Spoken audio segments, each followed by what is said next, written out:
Hello everyone, welcome back to another video. So today we will discuss solutions for Leetcode weekly contest 384.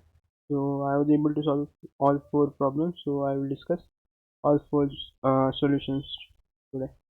So first question was modify the matrix. So we are given an m into n matrix and we have to return an matrix answer such that answer is equal to matrix and the minus 1 in the original matrix are replaced by maximum element in that respective column. For example, here this minus 1 is replaced by 8 because 8 is maximum in this column. Similarly, this minus 1 is replaced by 9 because it is maximum in this column. So this is pretty simple brute force solution because constraints are very low. Even if constraints were high, we can pre-compute uh, maximum value for each column and just fill it whenever we encounter a minus 1. So I created an answer 2D matrix of same size named as answer, and I'm just, if a of ij original matrix doesn't contain minus 1, I will just copy it in answer, else I will calculate maximum in that column and just put it at that place and at the end return the matrix. So this was pretty simple first question. It only contained 2 points and it was valid, I guess. So second question is this number of subarrays that match pattern 1.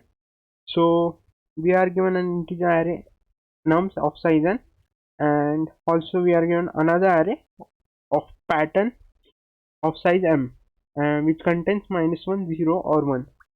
Now we have to match that pattern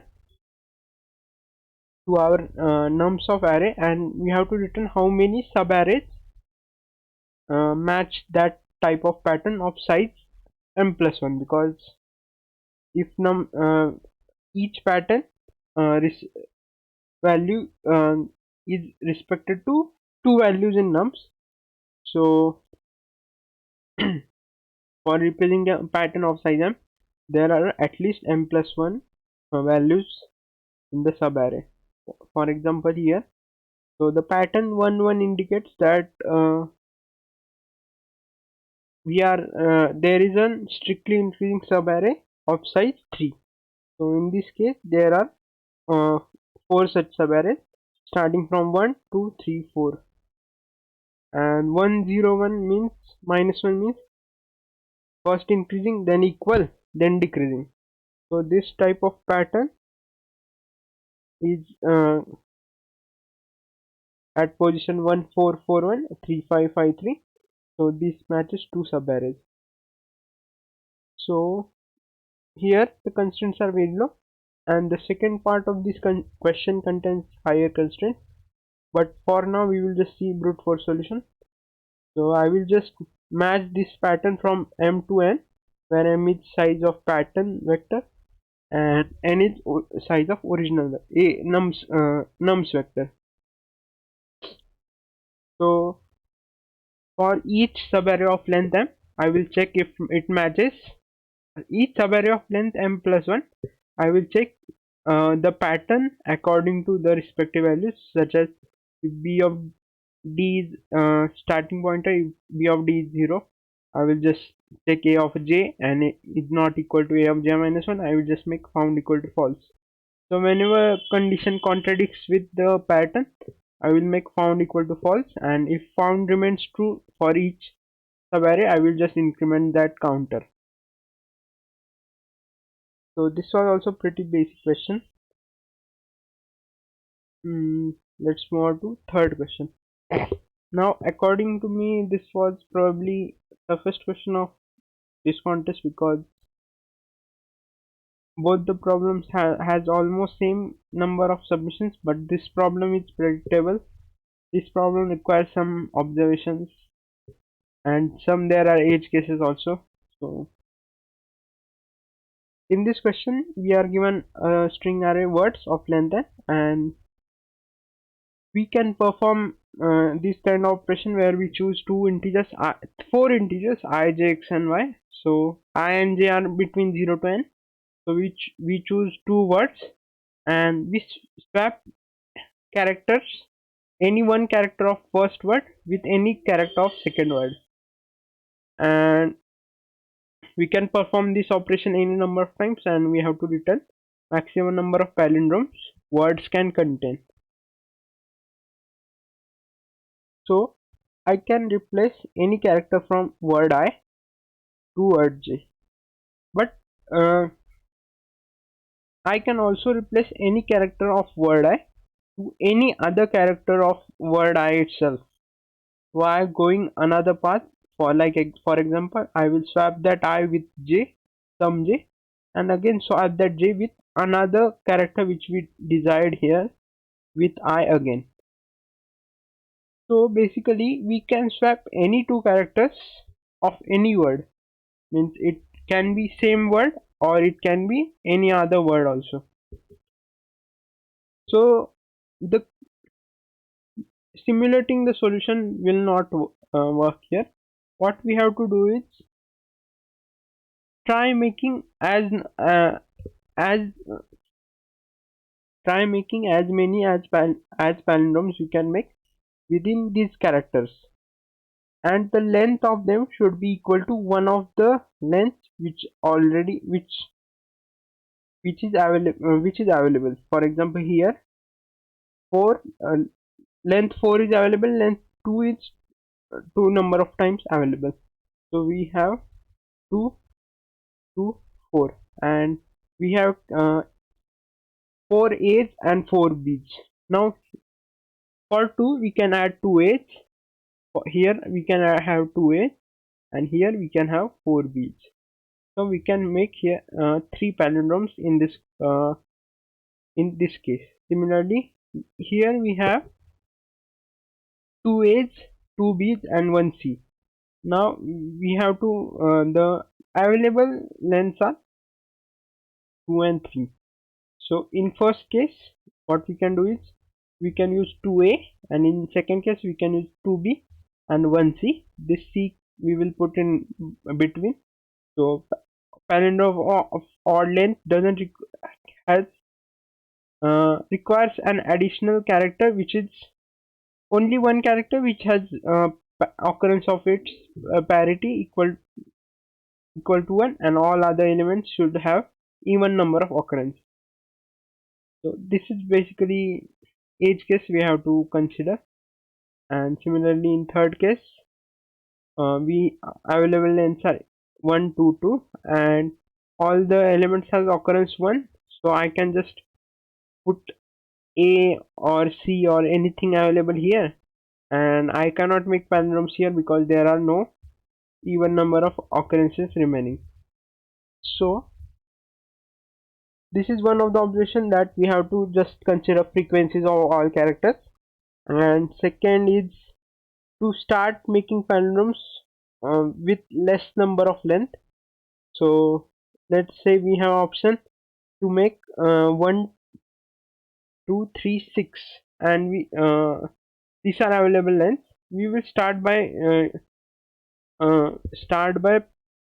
from 1, then 2, then 3, then 6, because if we can also make if we just make this 6 palindrome, it will just count as 1. But if we start from uh, lesser length, there is probability that we will have higher number of total count at the end, which add higher number of palindromes which are possible to make.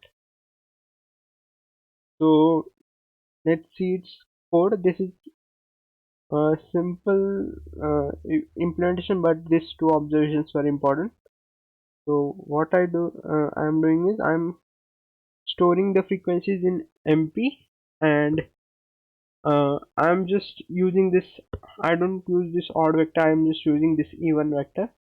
So I'm storing frequency, and I'm storing length into another vector even. So even is no normal just vector.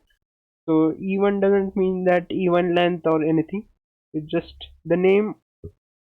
It's just I was using another method of odd even, but it was not necessary. So I just kept that name, use that name. I will just replace it with, let's say, B.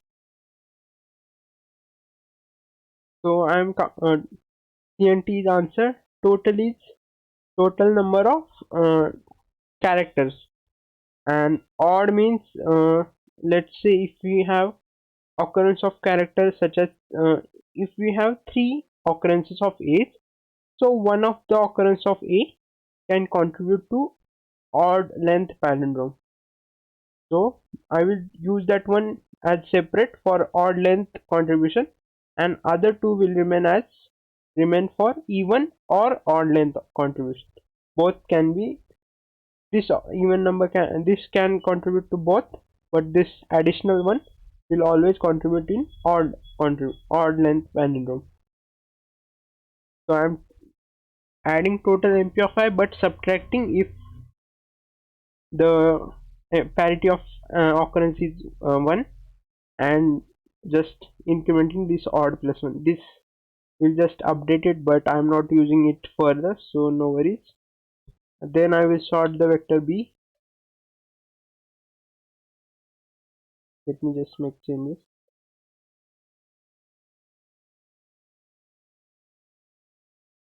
Sort the vector B, and from starting, if b of I is, well, b of I is even, I will just subtract b of I from total, and if the given total is greater than equal to b of I, and increment the counter. Now if b of I is not even, so I can use that odd character which I saved this here.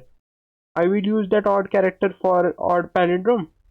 So length now decrease, the requirement decreases by 1, and if the current total is greater than equal to D, I will just subtract total from D and increment counter. So this was the solution, and if you see, this is just two observations are important. One is we can swap any character from any word to any other word, and the another observation is to separate odd length contribution and even odd, uh, both the contribution differently, and use them according to the requirement. So this was third question. Now we will move to fourth question. So fourth question is just second part of second question. Only differences in constraints. So here n can be 1e6. So this question is based on z function. Now let me just explain.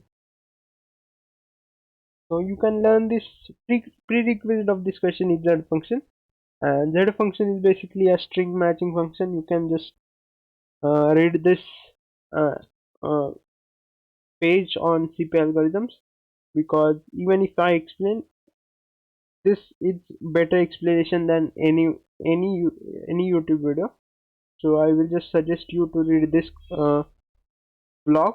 So what it does is, let's take an example. This is basically string function, but you can use it on arrays also. There will be no problem. For example, I take a string a a a. Now z function, what it will be store? It will store that for this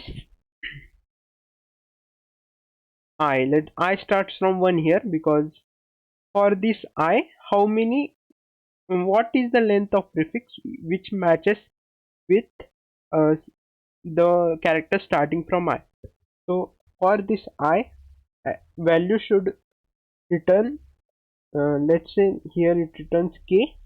So from I to I plus k minus 1, this substring matches with 0 to k minus 1.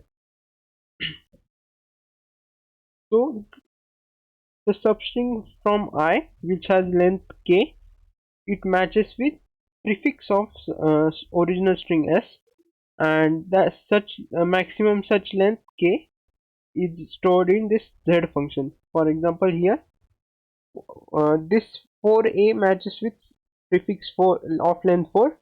So here on z function has value 4. Similarly 3, 2, 1. You can also check for the strings. So this is basically z function.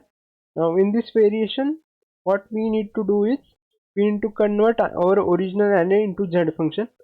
For example, here the original array was 1, 2, 3, 4, 5, 6. Now how can we convert it into a pattern? So 2 is greater than 1, so I will make another array b.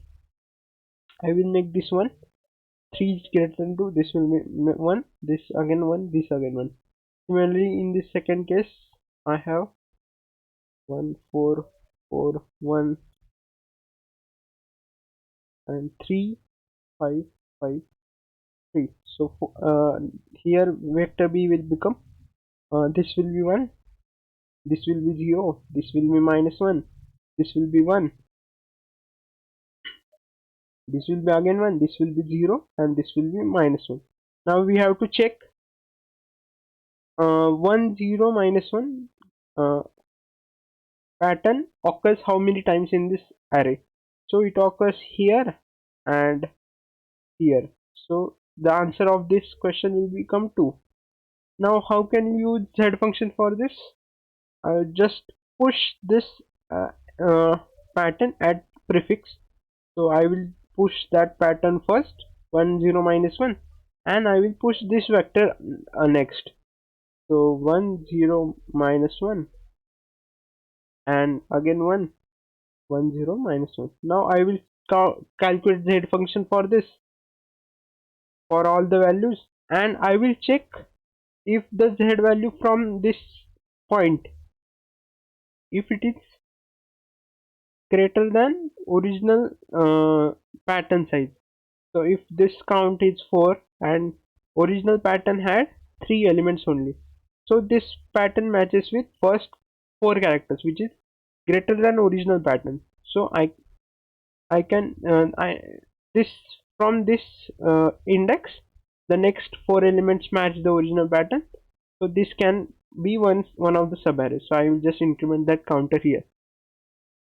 Similarly I will check for all i's here. So this was the solution for question, and I'm just, so I have b as pattern vector, and I will just push the values of this conversion pattern in at b directly in the b. So a of n equal to a of minus 1, push 1, here push 1, here push 0, here push 1, here push minus 1, and this is the code for z function. You will get this code here and you can just learn this. This is better explanation than whatever I can explain. If you don't understand this also, you can watch some other YouTube video, and this is just to check if it is greater than original b original size of pattern. And so this contest was on easier side because 3000 people solved this question, and I don't know, but probably because last week also the question was on z function, so probably a lot of people learned z function and used it today. So yeah, that's it from my side, and thank you for watching.